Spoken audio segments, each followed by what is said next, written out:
Praise the lord. హల్లెలూయా. మన ప్రభువును రక్షకుడైన యేసుక్రీస్తు వారి దివ్యనామమున మీ అందరికీ శుభమును తెలియపరుస్తున్నాను. వ్యక్తిగతంగా కుటుంబపరంగా కృపా సువార్త మినిస్ట్రీస్ నుంచి మీకు నూతన సంవత్సర శుభాకాంక్షలు తెలియపరుస్తున్నాను. నన్ను ఆహ్వానించినటువంటి మరి సంఘ పెద్దలు అమర్జీవ్ గారికి, మరి దైవజనులు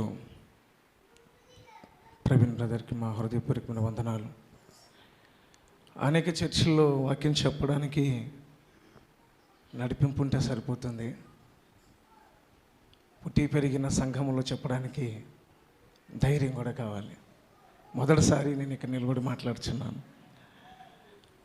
నాకు ఇక్కడికి వచ్చే ముందు దేవుడు నాకు జ్ఞాపకం చేసుకుంది ఏంటంటే, ఒక దినాన యాక్సిడెంట్ అయిన తర్వాత బ్రెయిన్ ఇన్ఫెక్షన్ అయి మరణ పడక మీద ఉన్నటువంటి నన్ను కేవలము నా సంఘము ప్రార్థించిన ఆ యొక్క మనవిని బట్టి దేవుడు నన్ను బ్రతికించాడని ఒక దినాన ఈస్టర్ పండుగలో మీ అందరి ముందు నేను సాక్ష్యం చెప్పాను. ఆ తర్వాత నేను అరుదుగా వచ్చేవాడిని కానీ కనపడలేదు మీ అందరికీ. అయినా ఈ దినమున నేను దేవుని పరిచర్యలో పాలిభాగస్తులయ్యాను అంటే, మహోన్నతునైనటువంటి విద్యను ఎరిగి ఆయనను గురించినటువంటి విషయాలు తెలియపరుస్తున్నాను అంటే, అమ్మా మీ ప్రార్థనలు, మీ యొక్క మమ్మల్ని ప్రేమించిన ఆ ప్రేమ నిజంగా. కవరుగుంట సంఘం గురించి మేము అనేక సంఘాల్లో పనిచర్య చేస్తున్నప్పుడు కొన్ని విషయాలు చెప్పేవాళ్ళము.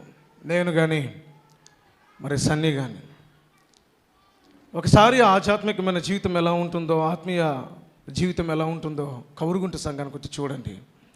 ఆరాధన అంటే ఎలా ఉంటుందో, వాక్య పరిచర్య ఎలా ఉంటుందో ఒకసారి కవరుగుంటకు వచ్చి చూడండి. పెద్దలు యొక్క నడిపింపు ఎలా ఉంటుందో కవరుగుంటకు వచ్చి చూడండి అని మేము ఎక్కడ పరిచర్య చేసినా వారికి ఈ విషయాలను తెలియపరిచేవారు. నిజంగా అటువంటి సంఘములో ఇదనన్న దేవుడు నేను మాట్లాడడానికి అవకాశం ఇచ్చాడనంటే దేవునికి ఎంతగానో నేను రుణపడి ఉన్నాను.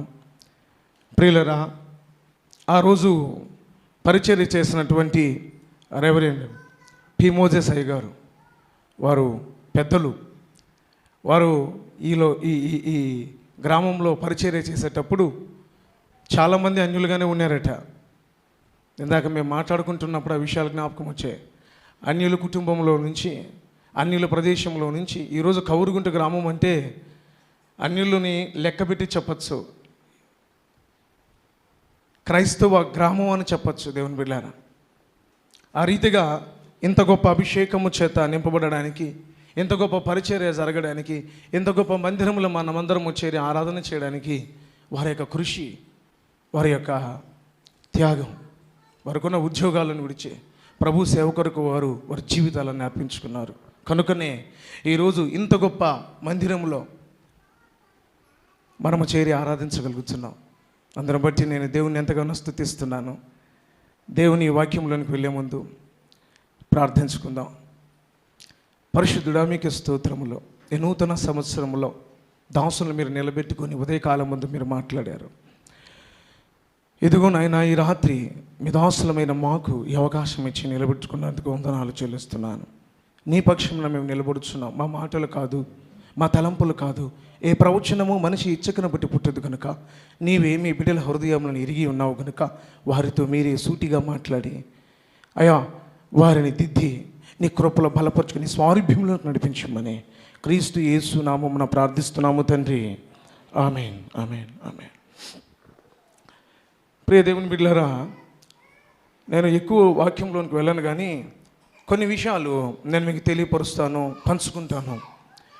ఏంటినంటే, కొరింథీయులకు రాసినటువంటి 2వ పత్రికలో పౌలు భక్తుడు 5వ అధ్యాయము 17వ వచనంలో ఇలా అంటున్నాడు. ఒకసారి చదివి వినిపించండి. కొరింథీయులకు రాసినటువంటి 2వ పత్రికలో 5వ అధ్యాయము 17వ వచనంలో, కాగా ఎవడైనను క్రీస్తు నందున్న ఎడల వాడు నూతన సృష్టి, పాత విగతించును, ఇదిగో క్రొత్తవైన చాలు. ఇక్కడ రాయబడిన లేఖనాన్ని మీరు గమనించదురా, నూతన సృష్టి అని రాయబడి ఉంది. మనమందరము నూతన సంవత్సరంకి వచ్చేటప్పుడు, న్యూ ఇయర్ వచ్చింది నా జీవితంలోనికి, నూతన సంవత్సరంలోనికి నేను వెళ్ళాను అని మనము సంబరపడుతుంటాం, సంతోషిస్తుంటాం. దేవుని బిడ్డలారా, సూర్యుని కింద భూమి మీద జరుగు ఏ విషయాల్లో కూడా నూతనమైనది ఏదీ లేదు అని దేవుని వాక్యం సెలవిస్తుంది. క్రొత్తదంటే ఏమీ లేదు, ముందు జరిగినది ఇప్పుడు జరుగుతుంది. ఒకవేళ ఎవడైనా వచ్చే కొత్తది ఉంది అంటే అది ముందు జరిగిందే అని కూడా పరిశుద్ధ గ్రంథం రాయబడి ఉంది. నూతనమైనది ఏమీ లేదు. అయితే ఇక్కడ నూతన సృష్టి అని రాయబడింది ఏంటి? దేవుని వాక్యం సెలవిస్తుంది, క్రీస్తు నందున్న వాడు నూతన సృష్టి, క్రీస్తు యొద్దకు వచ్చిన వాడు నూతన సృష్టి. క్రీస్తు దగ్గరికి వచ్చి పశ్చాత్తాపడి పాపముల విషయమై ప్రాయశ్చిత్తము చేసుకుని, ప్రభువా నేను ఈ సంవత్సర కాలం ముందు ఈ రీతిగా జరిగించినాను, ఇదిగో నా పాపములను క్షమించు మన్నించు అని అడిగిన వాడు నూతన సృష్టిగా మార్చబడతాడు తప్ప, నూతన సంవత్సరంలోనికి వచ్చి కేక్ కట్ చేసుకున్నంత మాత్రాన ఎవడు నూతన సృష్టిగా మార్చబడడు. మనం మారాలి, అప్పుడే నూతన సంవత్సరం మన జీవితంలోనికి దేవుడు ఇస్తాడు. ఎప్పుడు నీ హృదయము, నీ తలంపులు, నీ ఆలోచనలు, నీ నడవడిక మారుతుందో అప్పుడు నూతన సృష్టిగా మార్చబడతావు. ఇవన్నీ ఎలా మారుతాయి? How can change? ఎలా? ఒక మనిషి తను మార్చుకోగలిగినట్లయితే దేవుడు అవసరం లేదు వాడికి. ఒకడు తాను మార్చుకోగలిగినట్లయితే క్రీస్తు రక్తము చిందించాల్సిన అవసరం లేదు వాడికి. వాడే దేవుడు అయిపోతాడు. ఎలా మార్చుకోగలము?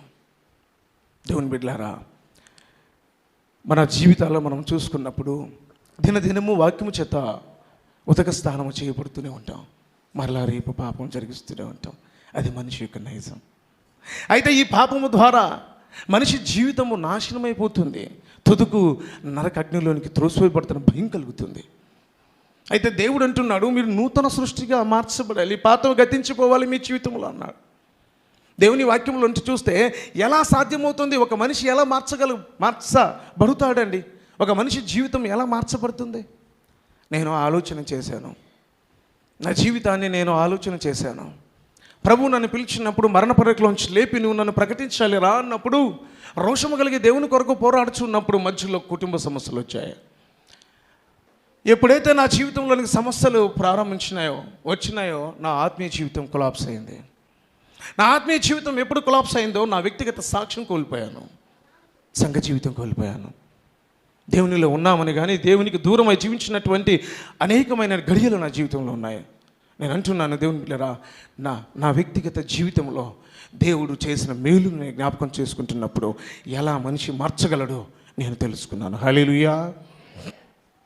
మొదటిది, మరి 3 విషయాలు చెప్పి ముగిస్తా.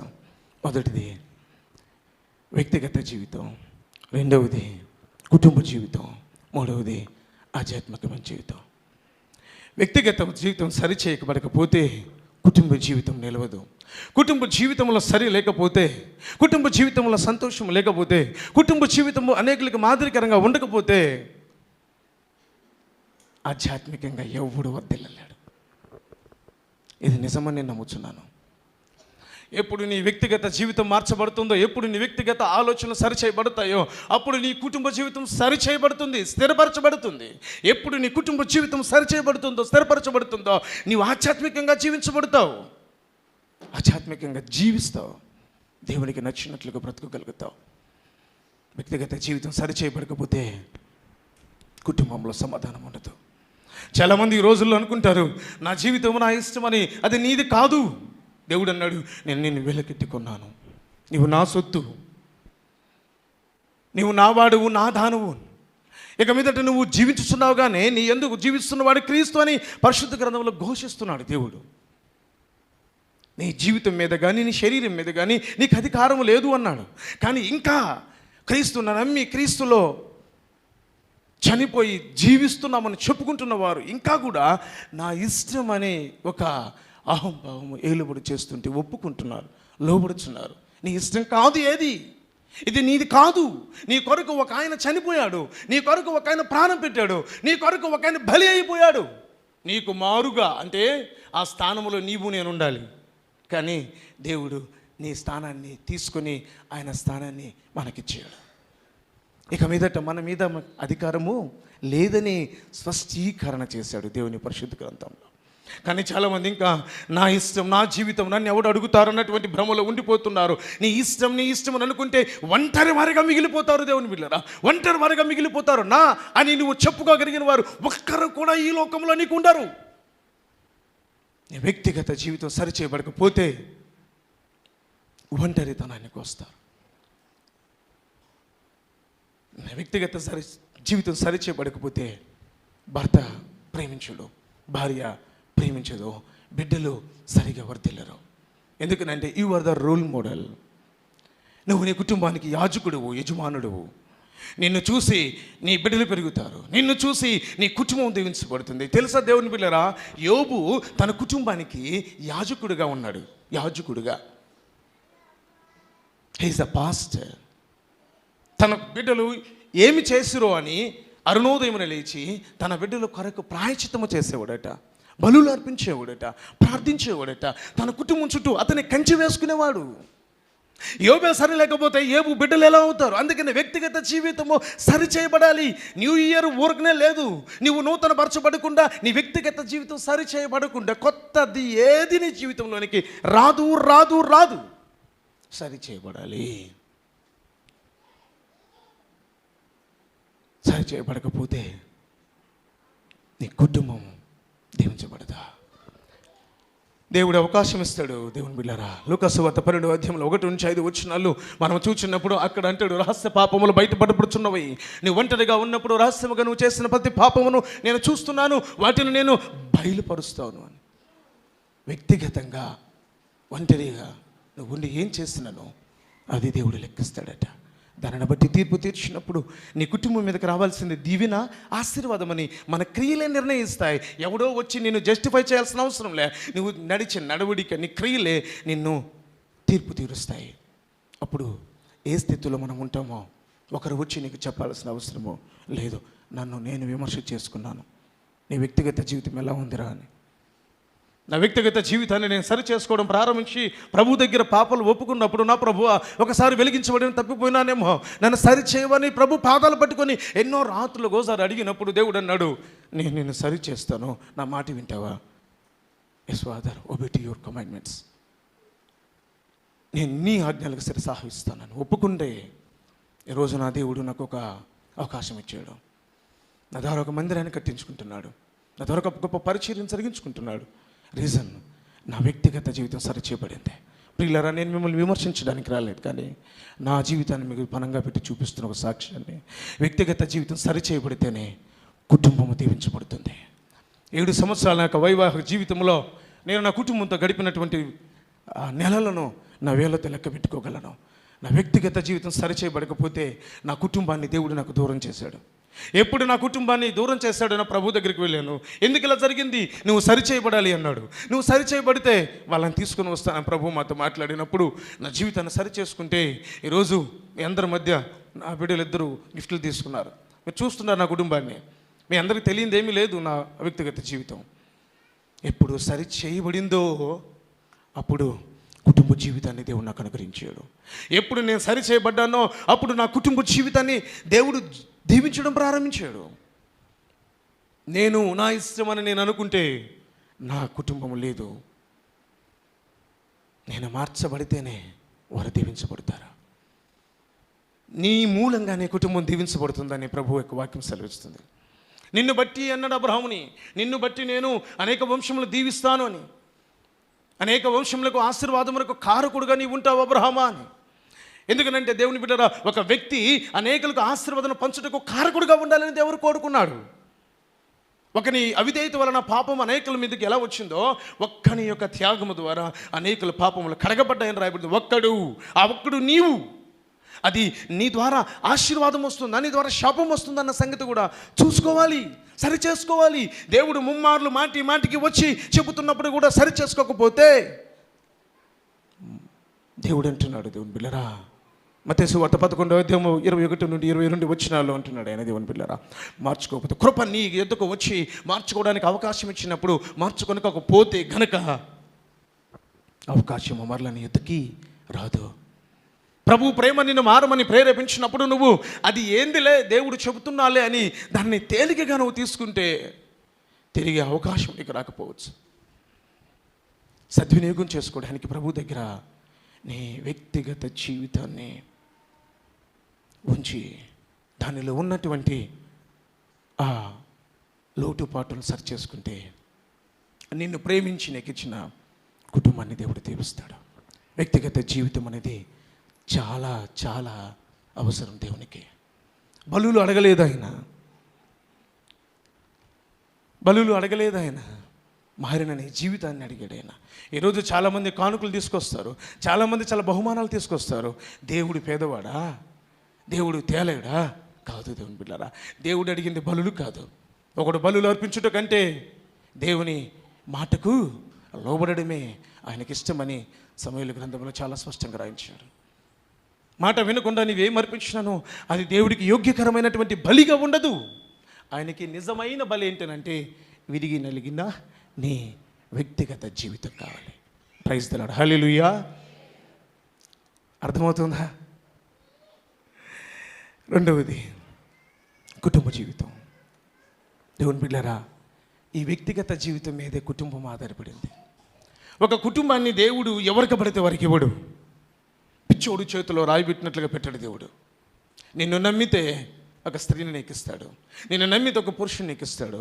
నిన్ను నమ్మాడు కాబట్టి కుటుంబాన్ని నీకు అప్పగించాడు. అది నీ బాధ్యత, అది నీ ఉద్యోగం. దేవుడు చాలా దగ్గరలో కూడా చెప్పాడు, నిన్ను నమ్మి నేను ఇచ్చిన దానిలో ఏంటంట కొద్ది విషయంలో నువ్వు నమ్మకముగా ఉంటే మరి ఎక్కువైన స్థితిలో నేను నియమిస్తానని. ఆ మొదట మనకు అప్పగించేది, మనకిచ్చింది, మొదట మనము ఈలో ఉద్యోగాలన్నీ పక్కన పెడితే మొదట మనకి ఇచ్చినటువంటిది ఏదైనా ఉందంటే అది కుటుంబం. అనాది కాలం నుంచి కూడా కుటుంబ జీవితం గురించి దేవుడు మాట్లాడుతూనే వచ్చాడు కదా. ఆ కుటుంబాన్ని నమ్మి నీకు అప్పగించినప్పుడు ఆ కుటుంబ విషయంలో చాలా జాగ్రత్త తీసుకోవాలి. నమ్మి నీకు అప్పగించిన కుటుంబ విషయంలో అది భర్త అయినా, భార్య అయినా, బిడ్డలైనా, తల్లిదండ్రులైనా, అపచెల్లులు, అన్నదమ్ములైనా ప్రతి ఒక్కరి విషయంలో జాగ్రత్త వహించి ప్రతి విషయంలో నీ కుటుంబాన్ని కాపాడుకోవడానికి ప్రతి దినము యోబు ప్రార్థించినట్లుగా నువ్వు ప్రార్థించగలగాలి. నీ కుటుంబము కొరకు, నీ బిడ్డల కొరకు. దేవుని బిడ్డరా, ఈ రోజుల్లో బిడ్డలు చాలా చాలా ఘోరంగా మారిపోతూ ఉంటారు. ఒకప్పుడు నేను కూడా ఈ మందిరంలో తాగి తిరిగి కేరళస్లో ఉన్నవాడినే. ప్రార్థన మనం ఎంతైనా పెంచగలం, చిన్న బిడ్డల్ని నడిపించగలం, ఒక వయసు వచ్చేంత వరకు బుద్ధి చెప్పగలం. కానీ తనకు తానుగా తన పనులు చేసుకొని, తనకు తానుగా సంపాదించుకొని, తనకు తానుగా సమాజంలో ఉన్నప్పుడు ఎవరు వాడిని నడిపిస్తారు చెప్పండి? నువ్వు కాపలా కాయగలవా? నువ్వు చెప్పగలవా? అందుకే దేవుని పరిశుద్ధ గ్రంథంలో రాయబడి ఉంది, వాడు చిన్నవాడైన బాలుడైనప్పుడు వాడికి నడవలసిన త్రోవను నీవు నేర్పుము, అయితే వాడు పెద్దవాడైనప్పుడు దాని నుండి తొలగిపోడు. నీ బిడ్డలకి నువ్వు ఇవ్వాల్సినటువంటి బహుమానాలు ఆస్తిపాస్తులు కాదు. దేవుని బిడ్డరా, కొంతమంది ఏవేవో పంచుతుంటారు. నాన్న నీకు సంపాదించాను, నాన్న నీకు ఇది ఇచ్చాను, మంచి విద్యనిచ్చాను. ఇవ్వాల్సింది అది కాదు. దేవుని యందు భయమును భక్తినివ్వండి. వాడికి దేవుడు చూస్తున్నాడని భయం నేర్పండి. దేవుడు తీర్పు తీరుస్తాడన్నటువంటి విషయాన్ని చెప్పండి. ప్రతి విషయంలో నువ్వు దీవించబడాలన్నా, శపించబడాలన్నా దేవుడే కారణమయ్యా అని చెప్పండి. వాడికి ఎక్కడున్నా సరే నువ్వు ఉండబడలేదు, లోకంలో నువ్వు పక్కన ఉండబడలేదు. దేవుని వాక్యము వాడితో సూటిగా మాట్లాడుతుంది. ఒక విషయంలో వాడు పాపం చేయాలనుకుంటే దేవుడు అంటాడట, నాయన నువ్వు నా బిడ్డవి. ఏసేపు కూడా పాపం చేసే స్థితిలోనే ఉన్నాడు, కానీ చేయలే. ఆయనకు అవకాశం ఉంది, కానీ తల్లిదండ్రులు లేరు. అన్య దేశంలో అన్యుల ఎదుట ఆయన నిలబడినప్పుడు ఎలా తను నిగ్రహించుకోగలిగాడండి? ఒక 20 years బిలో ఎలా తన తల్లి తండ్రి చెప్పిన బోధ. దేవుని పిల్లరా, కుటుంబాన్ని నీకు నమ్మించినప్పుడు ఆ కుటుంబంలో నీకు ఇచ్చిన బాధ్యతను సరిగా చేయాలి. అలా చేయలేకపోతే ఎన్ని సంవత్సరాలు గతించిపోయినాను, ఎన్ని సంవత్సరాల జీవితంలోకి వచ్చినాను, నూతనమైనది ఏది నీ జీవితంలోనికి రాదు. ఆ విషయాన్ని మీరు జ్ఞాపకం చేసుకోండి. నీకు అప్పగించిన దాంట్లో నమ్మకంగా ఉండకపోతే నమ్మి ఇచ్చిన దాన్ని దేవుడు తీసి నమ్మకమైన వారి చేతులు పెడతానని దేవుడు మాట చెప్తూ ఉన్నాడు. ఏ నా సొంత మాటలు కాదు, కల్పితం కాదు, ఎవరు ఉద్దేశించినవి కాదు. నేను ప్రశ్నించుకున్న మాటలే మీకు షేర్ చేసుకుంటున్నాను. నాతో చెప్పిన మాటలే నేను మీకు చెప్తున్నాను. నీకు నమ్మించిన దాంట్లోనూ నమ్మకముగా ఉండకపోతేవా దానిని తీసి నమ్మకమైన వాడి చేతికి అప్పగిస్తానని దేవుడు చెప్పాడు. కనుక నిన్ను నమ్మి, నిన్ను ప్రేమించి నీకు అప్పగించినటువంటి కుటుంబాన్ని కాపాడుకో. ఈ కుటుంబాన్ని సమాజంలో ఉన్నతమైన స్థితికి ఎలా రావాలో ఆలోచన చేయండి. ప్రార్థన చేయండి, ప్రభు పాదములు పట్టుకోండి, బ్రతిమలాడండి. సమాజంలో విలువ, సంఘములో మర్యాద, దేవుని యందు మెప్పు కావాలి మనకి. ఇవేమి డబ్బుతో రావు. డబ్బుంటే ఒకవేళ ముందు గొప్ప అనొచ్చు, వెనక 100 అంటారు. కానీ నిజమైన సాక్ష్యము మనకుంటే వెనక ఎవడు అనలేడు, ముందు ఎవడు అనలేడు. ఒక దినాన దేవుడే తగిన మెప్పు నీకు ఇస్తాడు. దేవుని బిడ్డలు, ఆ విషయాన్ని మర్చిపోకండి. ఇది చాలా శ్రేష్టమైనటువంటిది. కుటుంబ జీవితము చాలా జాగ్రత్తగా కాపాడుకోవాల్సినటువంటి విషయం. అదే కుటుంబాల్లో ఒకవేళ అర్ధాంతరమైనటువంటి పరిస్థితులు కలిగినాను, ఇంతవరకు ఒకవేళ మనము దాన్ని జాగ్రత్తగా చూసుకోలేకపోయామండి, కొన్ని వైఫల్యాలు కలిగాయండి. అయితే నేనేం చేయాలి? ఇది నేను వినలేదు, నేను సరి చేసుకోలేదు, నా చేతుల్లో ఉన్నటువంటి కొన్ని జారిపోయాయి, నా బిడ్డలు బాగాలేరు, నా జీవితం బాగాలేదు, నా కుటుంబం బాగాలేదని మనం అనుకోవచ్చు. కానీ దేవుడు అంటున్నాడు 147 కీర్తన 3వ వచనంలో, గుండె చెదిరిన వారి గాయములను కట్టువాడను నేను. ఒకవేళ డిస్ట్రాయిడ్ అయితే, నాశనం అయిపోతే ప్రభు పాదాలు పట్టుకుని కనుక అడగగలిగితే అని అంటున్నాడు, ఖచ్చితంగా గాయాన్ని నేను కొడుతాను అని. సమయం మించిపోయిందేమీ లేదు. ప్రభు దగ్గర పశ్చాత్తాపడాల్సిన అవసరం మనకుంది. ప్రభు ఖచ్చితంగా చెప్తున్న మాటలు ఇవి. ఆ గాయములు నేను కడుతాను అని. నన్ను కట్టినాడు దేవుడు, మిమ్మల్ని కడుతాడు దేవుడు. ఎప్పుడైతే మీ కుటుంబ జీవితం బాగుంటుందో సమాజంలో మంచి పేరు ఉంటుంది, మంచి సాక్ష్యం ఉంటుంది. దేవుని బిడ్డలారా, ఫిలిప్పీలకు రాసిన పత్రిక 4వ అధ్యాయం 13 వచనాలు ఒకసారి నాకు వినిపించగలరా? ఫిలిప్పీలకు రాసిన పత్రిక 4వ అధ్యాయం 13 వచనము. సహోదరులారా, అయితే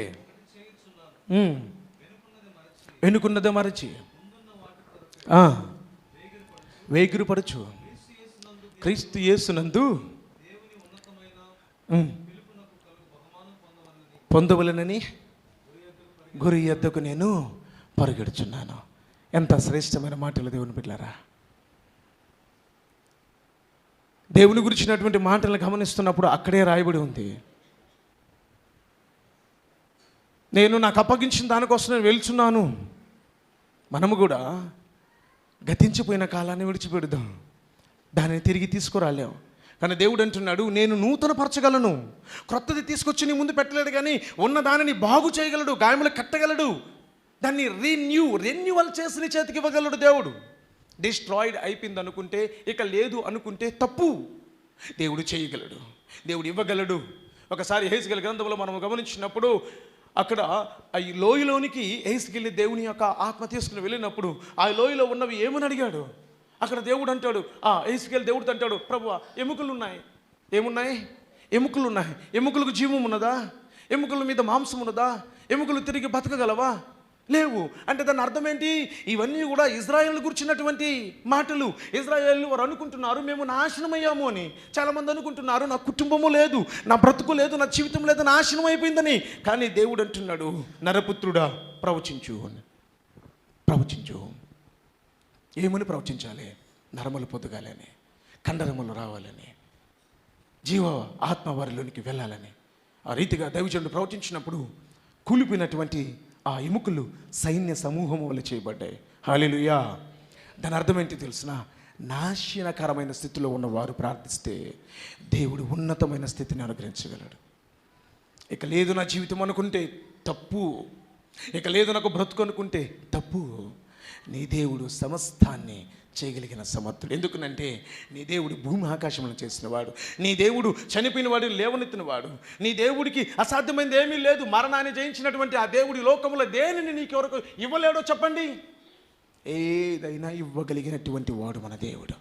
కాబట్టి మరొకసారి ప్రభు అంటున్నాడు, ఒకవేళ ఇప్పటి వరకు అలాంటి పరిస్థితులు మనం ఉంటే, ఇజ్రాయేలీల వలె కృంగి ఇక మా జీవితాలు లేవు, మేము నాశనం అయిపోయాము అని అనుకుంటే గనక, ఈ నూతన సంవత్సరం ప్రభు చెప్తున్నటువంటి వాగ్దానం ఏంటంటే, తిరిగి నేను బ్రతికించగలను, తిరిగి నేను ఇవ్వగలను, తిరిగి నేను నీ పక్షం నిలబడి వేచి మాడగలను. ఏది నువ్వు కోల్పోయావో, ఏది నువ్వు పోగొట్టుకున్నావో చాలా స్పష్టంగా మలాకీ గ్రంథంలో రాయబడి ఉంటుంది. తినివేసిన దానిని, కొట్టివేసిన దానిని నేను తిరిగి నీకు ఇస్తాను. ఏది దొంగిలించబడిందో, ఏది తీయబడిందో, ఏది మన దగ్గర నుంచి వెళ్ళిపోయిందో, వాటన్నిటిని దేవుడు అంటున్నాడు నేను నీకు తిరిగిస్తాను అని. మనం ప్రభు సన్నిధిలో ప్రార్థిస్తే నూతనమైన సంవత్సరంలో దేవుడు పోయినసారి మనం ఏమి కోల్పోయామో దాన్నంతటిని ఈ సంవత్సరం తిరిగి రీస్టోర్ చేస్తాడు, తిరిగి ఇస్తాడు. ఎందుకని రీస్టోరు తిరిగి అని నేను పదే చెప్తున్నానంటే, నూతనమైనది ఏది రాదు దేవుని పిల్లరా. నువ్వేం కోల్పోయావో ఆ కోల్పోయిన దాన్ని మార్చి నీ చేతులకి నీకు ఉపయోగకరమైనదిగా చేసి నీకు ఇవ్వగలడు దేవుడు. మార్చి ఇస్తాడు, మారుస్తాడు. మనం అంటాం రెన్యువల్ చేయాలి, ఉన్నదాన్నే నూతనపరిచాం. దేవుడు కూడా అంతే, ఖచ్చితంగా నూతనపరుస్తాడు. ఏ విషయంలో ఇక లేదు అని అనుకుంటున్నావో ఈ సంవత్సరం దేవుడు అంటున్నాడు, గడిచిన సంవత్సరంలో నువ్వు కోల్పోయినదంతా తిరిగి నీ కాళ్ళ మీద ఉంచుతాను. ఎప్పుడు? క్రీస్తు నందున్న ఎడల, ఎప్పుడు? క్రీస్తు దగ్గరికి వచ్చినప్పుడు, ఎప్పుడు? క్రీస్తు స్వారూప్యంలోకి మార్చబడినప్పుడు. తప్పకుండా దేవుడు ఏం కోల్పోయినామో అది మనకు అనుగ్రహిస్తాడు.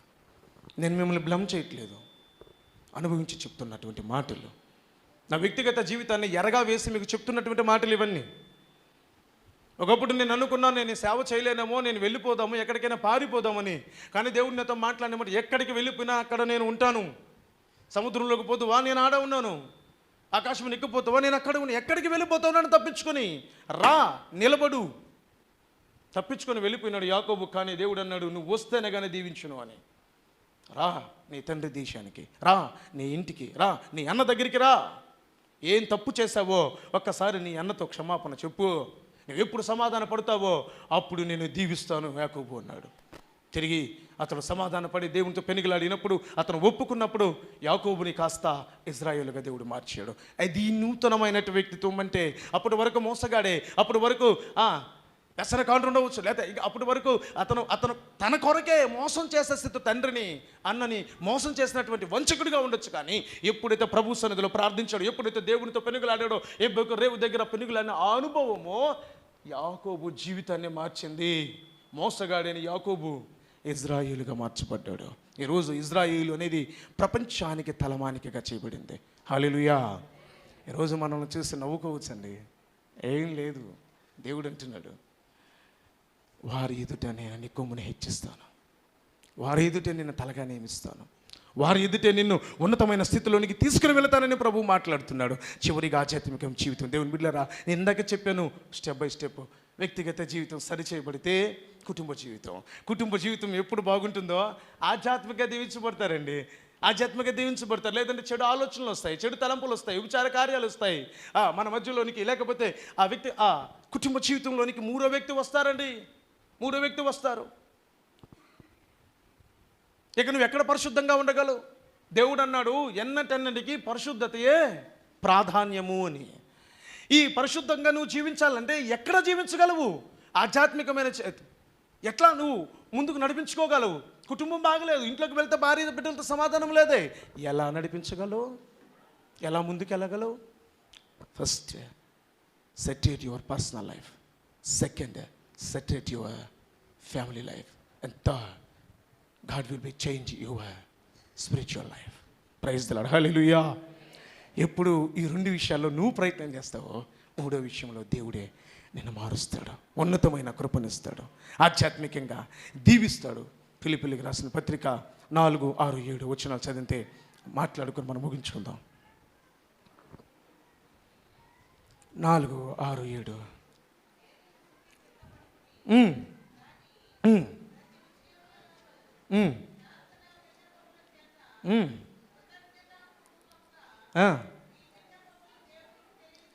చాలు. ఏమన్నాడట? ఇప్పుడు దేని గురించి భయపడకండి. మీరు విన్నారు కదా, ఇక ఈ మాటలు వినిన తర్వాత మీరు భయపడకండి, కానీ కృతజ్ఞతాపూర్వకంగా ప్రభు సన్నిధిలో మీ విజ్ఞాపనలు ఏంటో తెలియపరచండి. భయపడకుండా ప్రభు సన్నిధిలోనికి వచ్చి ఆయన కరుణాపాటి మీ ఎదుట నిలబడి, ప్రభువా నా జీవితం ఇదని పశ్చాత్తాపడితే, ఇంతవరకు ఎందుకు జరిగినవో, ఎలా జరిగినవో, ఎక్కడ జరిగినవో, ఎటువంటి కార్యాలు జరిగినవో దేవుడు లెక్క పెట్టాడు. కానీ వాటిని ఆయన రక్తంలో కడిగి నూతన పరిచి ఆధ్యాత్మికమైన జీవితాన్ని వెలిగిస్తాడు. దేవుని బిడ్డలారా, చీకటి కోణంలో మనం ఉన్నప్పటికీ కూడా చీకటి కలిగిన దేశం మీద, మనశ్శాల కలిగిన దేశం మీద దేవుని వెలుగు ప్రకాశించినట్లుగా మన హృదయాలలో ఆధ్యాత్మికమైన వెలుగు ప్రకాశిస్తుంది. That is the spiritual life. అది పరిశుద్ధమైన ఆధ్యాత్మికమైన జీవితం. ఎప్పుడు మాదిరికరంగా, ఎప్పుడు పరిశుద్ధంగా ఉంటామంటే, ఏమండి, వ్యక్తిగతమైన జీవితం మారకుండా పరిశుద్ధంగా ఉండగలమా? కష్టం. కుటుంబ జీవితం సరిలేకపోతే ఒకడు భక్తి చేయగలడా? చేయలేడు. ఇవేమి చేయకుండా, నువ్వు మారకుండా నూతనమైనటువంటి వ్యక్తిత్వం, నూతనమైన జీవితం, నూతన సంవత్సరం ఎక్కడిది? ఈ న్యూ ఇయర్ ఎక్కడిది? ఈ న్యూ ఇయర్ సెలబ్రేషన్ చేసుకోగల అర్హత మనకు ఎక్కడిది? ఈ 2 విషయాల్లో, ఈ 3 విషయాల్లో సరి చేయబడకపోతే మనకి ఎక్కడిది న్యూ ఇయర్? సంవత్సరం వెంబడి సంవత్సరం, తరం ధరించబోతుంది, గతించబోతుంది. కానీ ఏ నూతనమైన వ్యక్తిత్వం మనలో పుట్టకపోతే న్యూ ఇయర్ ఎక్కడిదండి? నూతనమైన స్వభావం రావాలనంటే ఈ విషయాల్లో మార్పు రావాలి. దేవుడు అదే మాట్లాడాడు. అప్పుడు నూతన బలాన్ని నీకు ఇస్తాడు. కృంగిపోయిన మీ జీవితాలను బలపరుస్తాడు, దీవిస్తాడు. నేనంటే అంతే పిల్లరా, ఒక క్రైస్తవుని పేరు, పరిశుద్ధ గ్రంథంలో పెట్టబడిన పేరు, you are my walking letter. నీవు నడిచే నా పత్రికవు. పత్రిక మీద స్వార్థ ఉంటే చదువుతారు, పత్రిక మీద వాక్యం ఉంటేనే చదువుతారు దేవుని పిల్లరా. ఆ పత్రిక అనగా తెల్లని పేపర్గా నువ్వు మార్చబడిన తెల్లని పేపర్ మీద దేవుని వాక్యం రాస్తాడు. అంటే నీవే ఒక తెల్లని పేపర్గా ఈ 3 విషయాల్లో సరి చేసుకోగలిగితే దేవుని వాక్యాన్ని ముద్రించినప్పుడు నీవు నడిచే పత్రికగా మార్చబడతావు. అప్పుడు నీవు వెళ్ళి యేసు ప్రభు నమ్ముకో అన్న చెప్పబల్లే. ఎవరైనా నీ జీవితాన్ని చూస్తే అబ్బా ఏమి పరిమళం, ఏమి జీవితం, ఏమి బ్రతుకది, ఏం కుటుంబం అది, ఏం పరిశుద్ధత, వాళ్ళ పిల్లలు, వారి కుటుంబం ఇంతగా దీవించబడింది. ఎలా క్రీస్తునందున్నాం. మేము క్రీస్తునందున్నాం. మేము నూతనపరచబడ్డాం. మా అలవాట్లు మారాయి, మా క్రియలు మారాయి, మా జీవితం మారింది. నా ప్రభు నన్ను ఆశీర్వదించాడు అని చెప్తాం. అప్పుడు నువ్వు చెప్పాలా? ఎక్కడికైనా వెళ్ళి చెప్పబడలే. నిన్ను చూస్తే క్రీస్తును చూచిన వారుగా ఉంటారు. అటు కృప, అటు భాగ్యం దేవుడి మీద అనుగ్రహించి నడిపించును గాక.